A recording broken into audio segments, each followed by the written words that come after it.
قولي بقى يا فله، مالك زعلانه من ايه؟ انت يا ابني ارمي الفار ده يا ناقصه وباء. فر يا متخلف انت، هو ده فر؟ امال ايه ده؟ ده يربوع.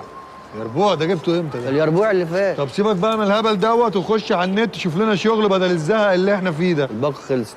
القط من القهوه. مش هينفع القط من الاول، الواد حوده ما رضيش يديني الباسورد، قال لي هو انتوا ما تدفعوش المشاريب وكمان عايزين الباسورد، يا بجحدكوا يا اخي، وهزقني. واجي هزقني. واد غلس قوي. طب بقول لك ايه، هو احنا اساسا ليه بندور على شغل؟ فراغ، بنملى وقت فراغنا. يعني هندور على شغل ليه؟ مش في وصولات لازم تدفع؟ يا ابني انا بسأل بس بفتح كلام.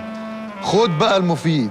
عندي فكرة، احنا نقف في الشارع نشتغل نثبت الناس، ناخد منهم الفلوس، ندفع الوصولات اللي علينا، ربنا يكرمنا الناس وهي راجعة من الشغل نثبتهم تاني، نديهم بقى الفلوس اللي احنا ثبتناهم فيهم وهم رايحين الشغل. ده حرامي طاقي ده، ياخد الفلوس من الناس وبعد كده يرجعها لهم تاني.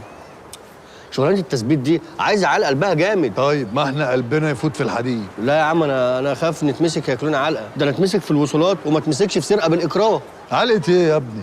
احنا هنثبت الناس في الشارع، الناس غلابه، خش هت البني ادم منهم هيديك اللي فيه النصيب.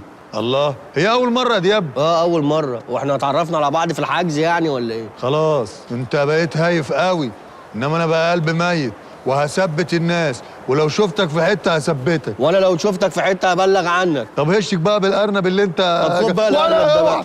اوعى يا تعالي يا فله، زعلتي يا حبيبتي؟ تعالي يا فلتي، ما ترفصيش، تعالي كلي بقى. انا مش عارف ما بتاكلش ليه.